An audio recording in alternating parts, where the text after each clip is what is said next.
I'm here in Denver, mid-August 2024 for the ConnectWise Big IT Nation Evolve and Grow event.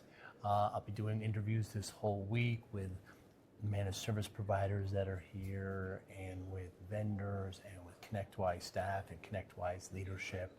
Hope to gain some insight on the happenings that are going on. Also great insight from the managed service providers.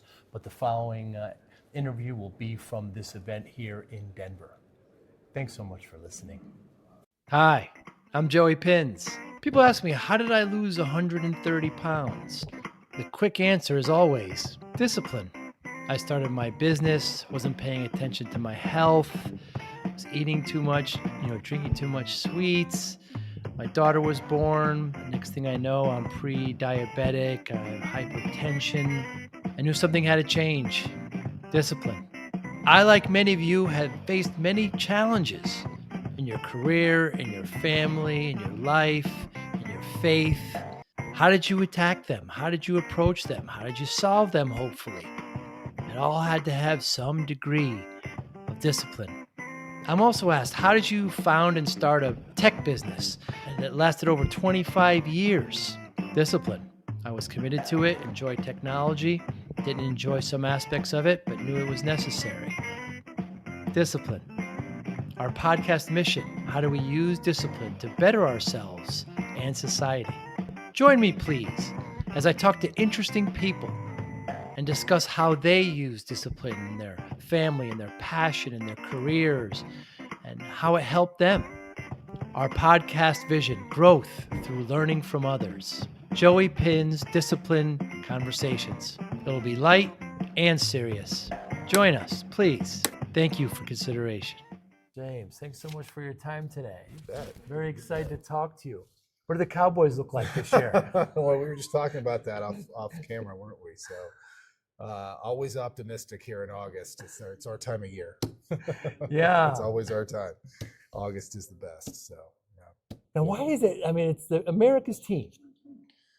It is. Yeah. In fact, I saw yesterday that they came out with their $10 billion valuation, the most valuable professional sports franchise in the history of professional sports. Wow. So, unfortunately, that is the scoreboard, I think, that matters most right now to Jerry. So I hope springs eternal. So we'll see. So if he invested more with more players, with better players, you no, think I think, and as we sit here at Evolve, I think if Jerry invested more in business process operations, interesting, and how to run a better organization, because he's of course GM, owner. So those are two different titles. That's right. In Dallas, the narrative is, Jerry, the owner, should have probably fired Jerry, the GM, a few decades ago. But Jerry's very famous for saying that that's never going to happen. So we did get 3 Super Bowls in the mid-'90s when I fell in love with that team, and I have been making those credit card payments for the last 25 years. Is that right? Yeah. I had an event a couple of weeks ago at the practice facility. So impressive. WorkCon. In Yeah. fact, I was supposed to be there, and I apologize for not. I know many of our friends were there. I saw you, and this program was there. Yes, so, yeah. Sorry I missed. It was really impressive. They give us a tour of everything. And one thing I learned, James, is that they have the classroom settings where they do, they talk to like offense, defense. They can only have them a certain amount of time because of the union. The union says they could only practice a certain amount of hours during the day. Oh yeah, the Players Association. The Players Association, yeah. I didn't realize they put a cap on practice. Oh yeah, it is. It's, and now they can wear the padded skull in gameplay too. So the union really is trying. That Players Association is trying to really value their employees, their members. That it's a violent sport. That's my favorite sport. I love it. Like I said, I'm addicted to the product. That is no doubt there. But NFL football is back. We sit today on the 13th of August, so we'll be back with full-fledged here in a matter of weeks. We sure will. Exciting times. Who's got the better barbecue, Dallas or Austin? Oh, well, I think there- it's tough to pick. I think there's a lot of good quality product both markets. I think if you talk to a true Texan, they'll probably favor Austin over Dallas, being a little bit more authentic. Mm-hmm. You know, 6 of one, half dozen of Sure. another. Tomato, tomato. Yeah. Yeah. But I heard Terry Black's, which is my favorite. Terry down in Black's Austin. is good stuff. But they're in the Deep Ellum or in are they? They are. Yeah. They are. Yeah, they are. I quote me on this. They may have a couple of other locations now as well. Really? That was kind of the first bougie boutique kind of destination barbecue joint. Dropped on the scene Pecan a Lodge. decade or so ago. Pecan Lodge Yeah. is another one. Yeah. So Yeah. we're up in the North Dallas pocket. There's a few up there. Hutchins is anyways, you could go on. I hate to hate to get into a debate over this because there's so much interpretation there. There's no wrong way. No wrong way. The one that the people wait all day and they put out lawn chairs there. I can't think of the Franklin's. Franklin's. Yeah, Franklin's. Yeah, I've never been. The locals don't go to that down there in Austin. It's all tourists. Right? Yeah. There's Stubbs down there too. Stubbs. I think we had there was a DattoCon 17, I believe. Really? They rent it out. He's got a venue down there too. So Stubbs Barbecue, and they have the barbecue sauce that they sell in the grocery stores. And then he's got a music venue as well. Very cool. And I remember that. That's That was a good right. time. There's also a comedy area too. That's right. I remember some of the comedians at the end of the Yeah, pandemic. Joe Rogan has a comedy club down there he now. does now, the Mothership. Yeah. So he does his podcast. Yep. But so the real debate, I think, when it comes to barbecue is it Texas? Is it Tennessee? You get the two different flavors there. Right. Vinegar-based sauce versus the sweet sauce. Yes. I think Yes. these are all great debates. But They talking are. to a Texan, you'll probably I'm going to lean You're a on bit that side. sad. of the fence. Yeah, and your chili has no beans. Yeah. Our chili has no.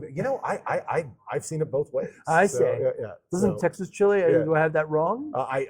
Look, I'm not a chili expert, but I've certainly definitely had that wrong. Yeah. my fair share of chili with beans in Texas. But yes, I've heard that. So I have.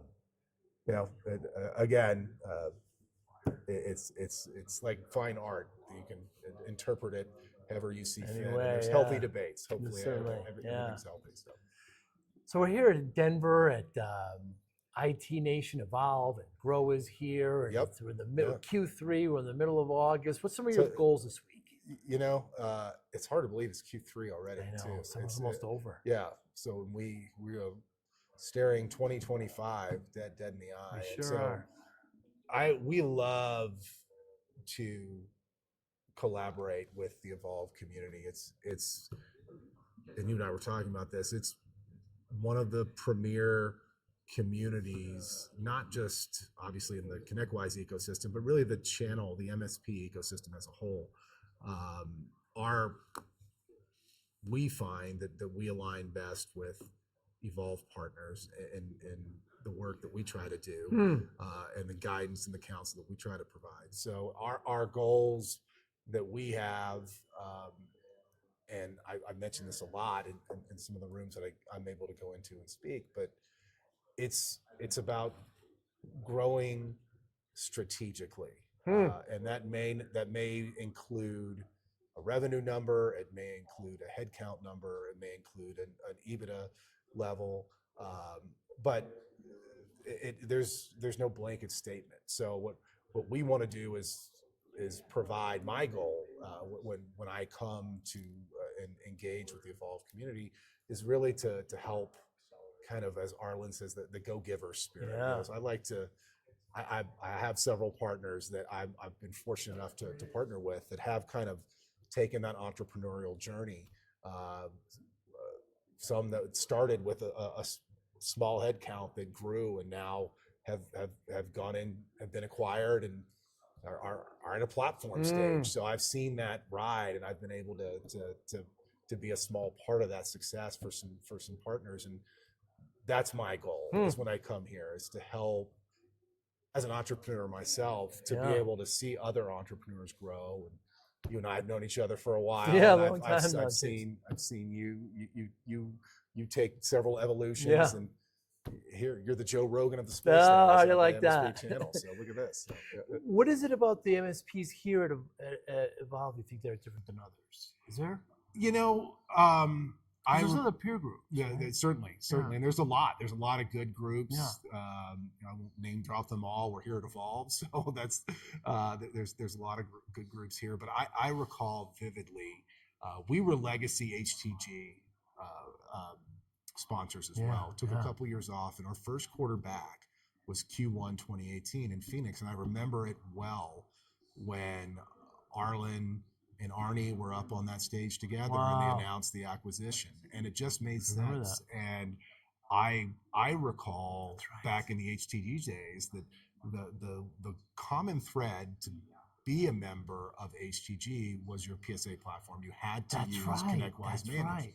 And now that's evolved. And of course, ConnectWise has evolved. HTG has become part of the ConnectWise portfolio, if you will. And being able to kind of have that synergistic piece being the core foundation being a ConnectWise product of some flavor, that's now where, to my knowledge, you have to have some type of ConnectWise in your environment, whether that's manage, whether that's connect, whether that's sell. To my knowledge, and people watching this could be shouting at their screen now, so I could have that wrong. But it's interesting to see now that there are partners that aren't only ConnectWise managed partners, and I think that's good for the Evolve community to have some more different flavors of partners coming in that are members. So, yeah. And now your firm, you talk about me making evolution. So our staffing has made some changes. Yeah, we're excited about what we see in the channel. We're excited about what's coming, and where we've seen, again, having worked with these partners have taken their their entrepreneurial journey. We've seen a lot of placements maybe we did 5, 6, 7 years ago have now risen to the level of VP Ops, Director Ops, COO. So people that you placed at MSPs have risen to the leadership level. So and where we're seeing now, especially as we look back a good solid 3 years coming out of the pandemic, a lot of MSPs are looking to shore up their operational, we call it their SLT, their senior leadership team. Now at an MSP, that may look a lot different than it does at ConnectWise, a large software company, but there is a senior leadership team, even at a 10-person MSP. So we're starting to see that be kind of the focal point, of where MSPs need to shore up their team to get that SLT in place, whether that is that operations leader, that COO, CFO, right? Huge thing. We've done a lot of work with, again, these MSPs that were small that now have gotten to a state, didn't realize that tapping into their PSA, ConnectWise, using some of the portals and the partner and the plug-in APIs that are available can just open up revenue streams when it comes to billing and licensing and renewals, things like that. Using that as you set your QBRs, finding a way to help use that benchmark of a quarterly business review or a license renewal period as an opportunity to expand services for our partners' clients. So and we get to do a lunch and learn, which gives us about an hour-long session. Yes. And one of the things I always like to do is try to get there a little early, catch the vibe of the room, and then they have most rooms will have whiteboards on the wall there. We can read their notes. And having done this long enough, that a lot of times the notes are pretty similar from room to room, regardless of what it is. And I've seen a lot of this community, the Evolve community, are able to make a true impact on the ConnectWise organization. So what happens in these walls, it it percolates out. Interesting. And it, they hear. I saw Jason McGee was here this morning. He's always here. I Yeah, always he's see him always here. here. So that's phenomenal. It's Yeah. just it's a great time to get in, grow your business, look under the hood, and seeing partners that invest in that. It's a little scary. Getting naked, telling people what you think you do well, what you think you don't do well. Sometimes those are not the same as you Right. realize when you collaborate with your peers. It's exciting to see how that the brainchild, the brainstorming sessions, how they spawn this innovation, and that's really where it happens. So. Yeah. So how do you help, James, MSPs develop this senior leadership team, this SLT? Well, some people used to use the term headhunter as a negative one, but that's really what sort of the mission of our staffing is that we get in, not so much leaning in on automation, but networking. As one of the co-founders and managing partner, it's exciting that MSPs can tap into our resources, myself being one of them. Right. I've been around for a long time. Yeah. This is our 24th year in business, believe it or not. So, and the VAR staffing brand now is about to turn 14 years. So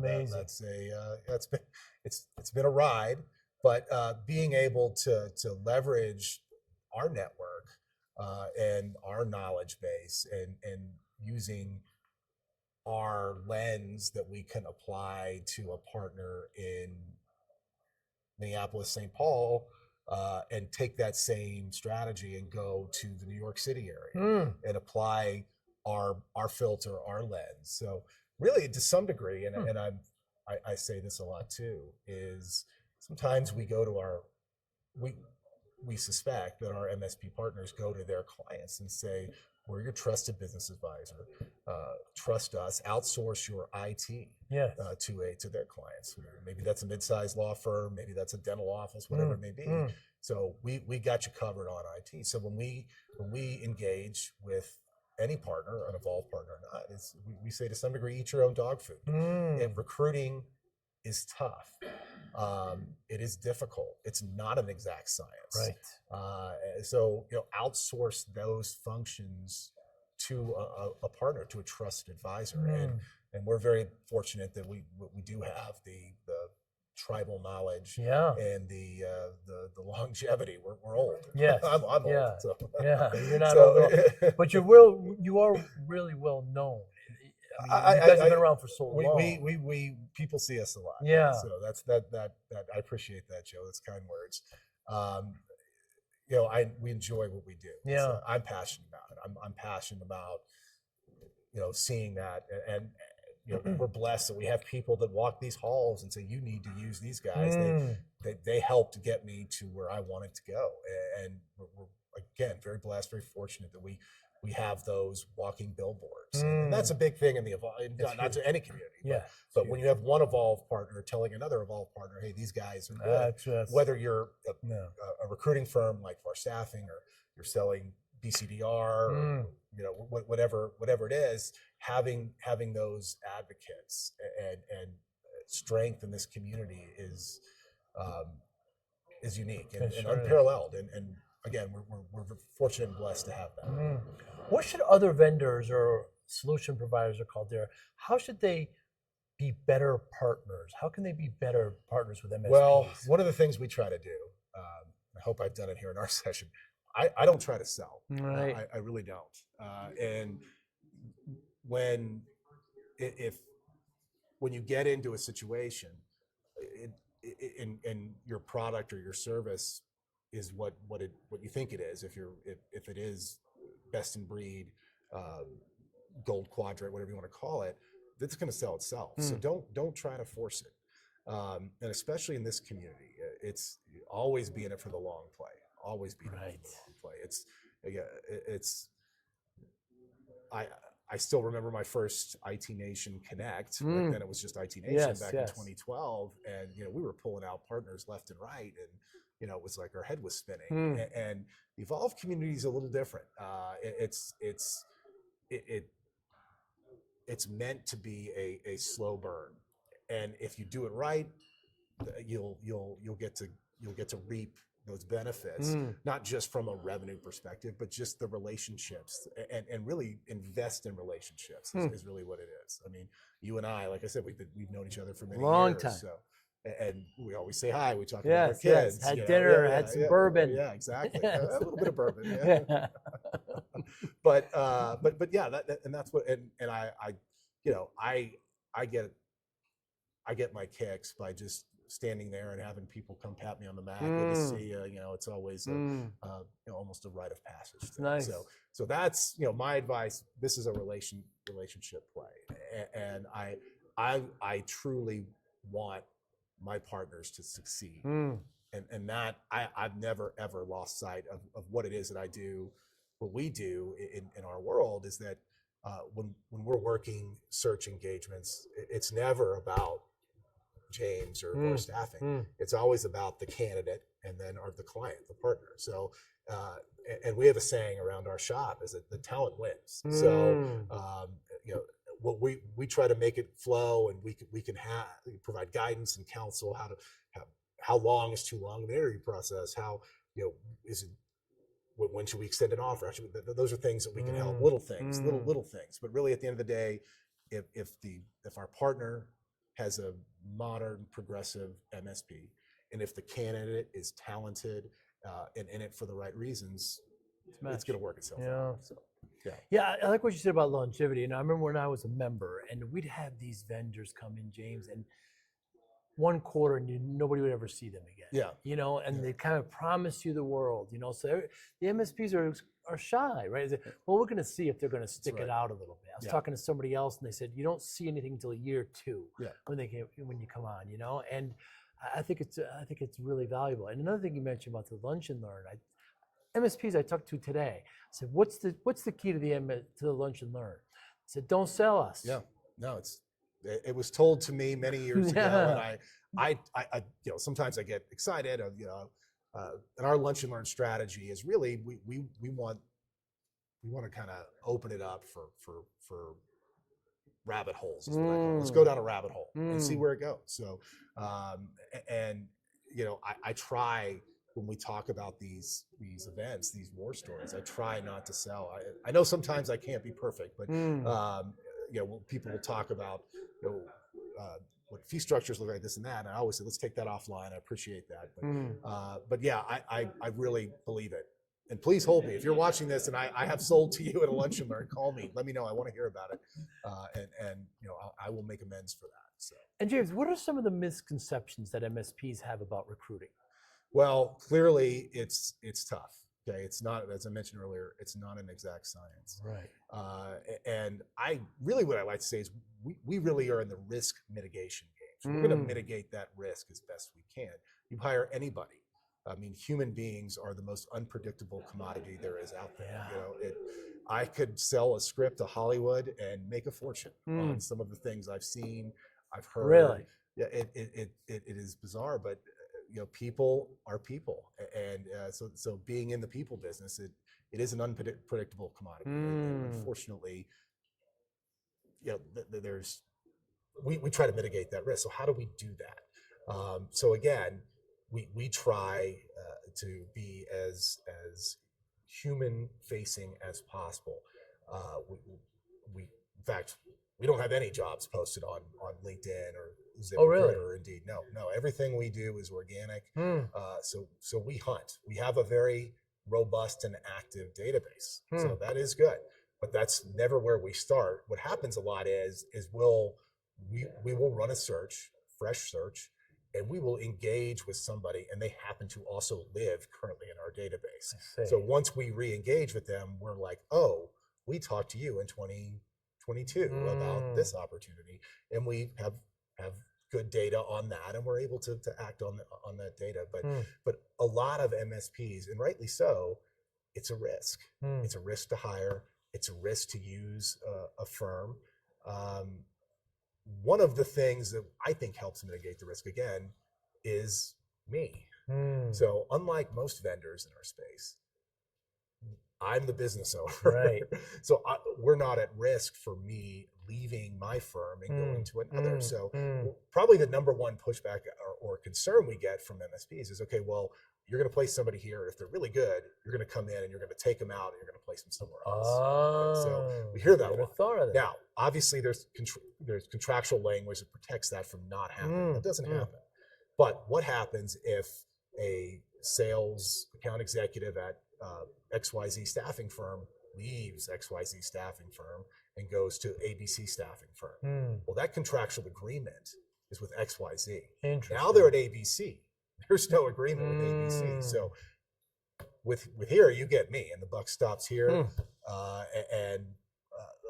Again, as the chief channel development officer of our staffing as well, all accounts ultimately flow through my desk. Wow. And so the buck stops with me, and hold me to it. Hold me to it.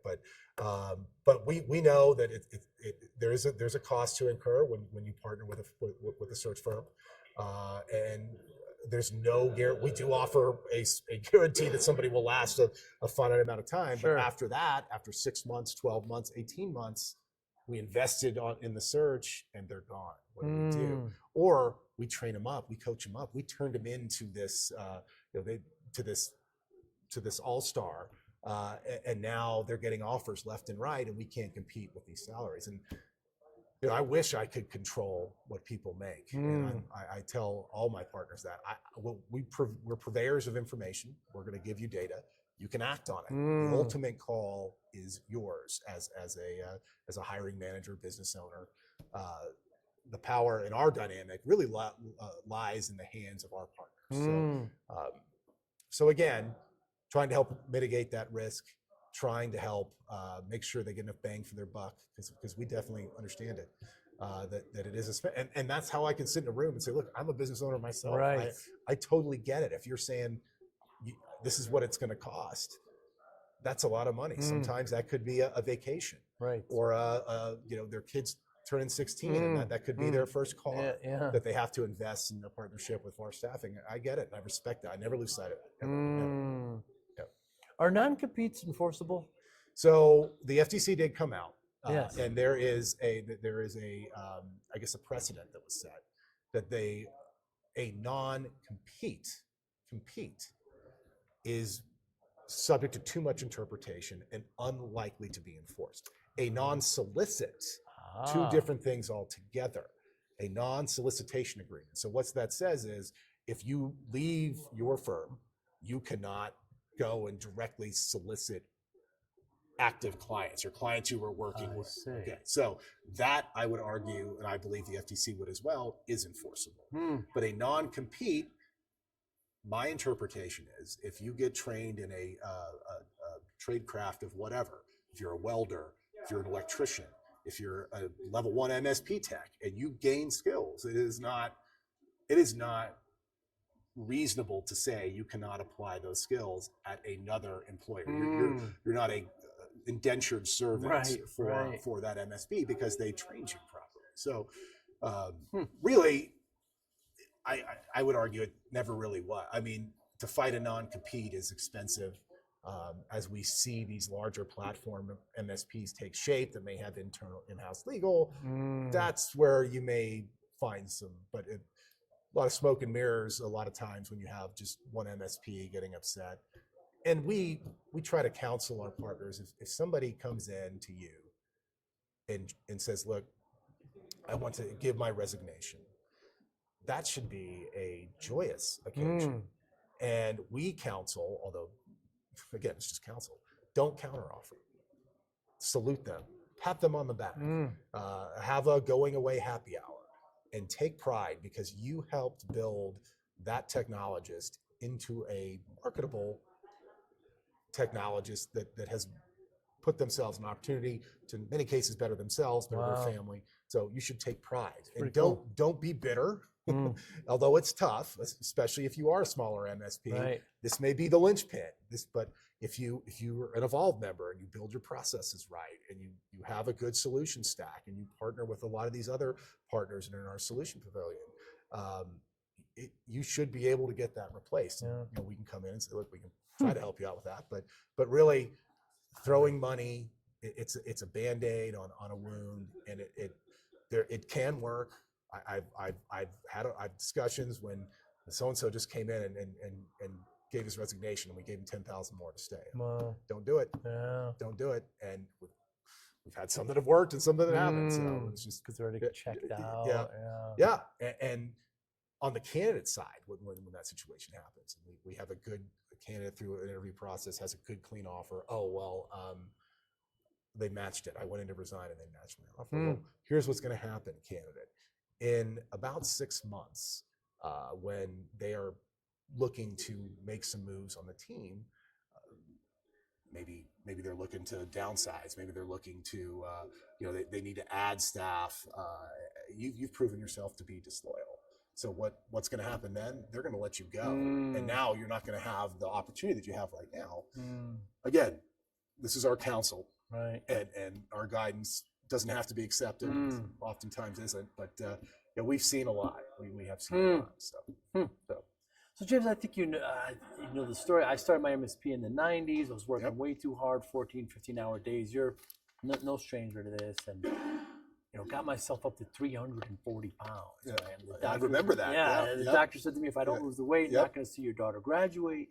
So I spent the next 6-7 months, lost about 130 pounds, kept it off. People ask, they want the quick answer. What's your secret? There's no freaking secret, right? Discipline. That's how I lost the weight. Willpower, order, etc., strictness. How does discipline play a role in your life, James? Boy, good question. It's tough being an entrepreneur. Sure and people think you have your own business. You oh wow, you get to go on all these vacations and play golf every day, and there's some of that. But discipline. I think about it. I plan every day. I used to actually write it down on the pad. Now I plan every morning. I've got does it always go to plan? No, but in the shower. And I'm, again, at my advanced age, I wake up early. So I don't, I bathroom, so I'm up most mornings in the 5 or 6 a.m. hour, just by force of habit, muscle memory, if you will. And then I tell myself, okay, nobody, because I have children that are a little bit younger than yours, but I have a freshman in college and a sophomore in college. And I look at them, and especially my freshman, and he's going to have to get up out of bed. There's nobody that's going to kick him. He's going to have to take a shower. He's going to have to do all this stuff. God willing, he does, and I think he will. But I think about me. It's like nobody tells me what to do. I have to do it. And if I don't do these things, then I won't be able to have the life that I have now, and hopefully the one that I'm building towards. And that's a lot of what Evolve does too. Is it helps give you that life plan so you can build and grow to either an exit strategy or a legacy strategy, or maybe you pass it down to family member, or a rising employee, may or may not be family. So, but discipline, I think that is a just for any entrepreneur, not necessarily an MSP, but being disciplined, and even if you weren't, having that, you need to execute. And there's a lot of hyperbole about unemployment being low, and when Silicon Valley makes all these cuts, is that good or is that bad for you? People ask me this, and like, truthfully, those aren't really, if you're getting cut from your job, not a blanket statement. There are good people that lose their job all the time. But I specialize, or our firm specializes in dealing with candidates that oftentimes don't even have a resume, aren't even looking, because they're head down doing their job so well. We hear it all the time when our recruiting team gets in front of candidates. Oh, I'm not really looking, but yeah, this is interesting. You've got my interest. And you guys clearly know the space. I've seen you guys, I've heard of you guys a little bit, or with LinkedIn, holy cow, we have 25 LinkedIn connections. Oh, I've got to know you. Who are you? But if you have discipline, whether you're an owner, an entrepreneur, a level 1 tech looking to get to level 2, level 3, that's what's going to serve you well. And unfortunately, having seen this, generationally, at here I am standing on my lawn, get off my lawn here talking about the good old days. But I want to see that in this modern generation. I want to see that hunger and that discipline.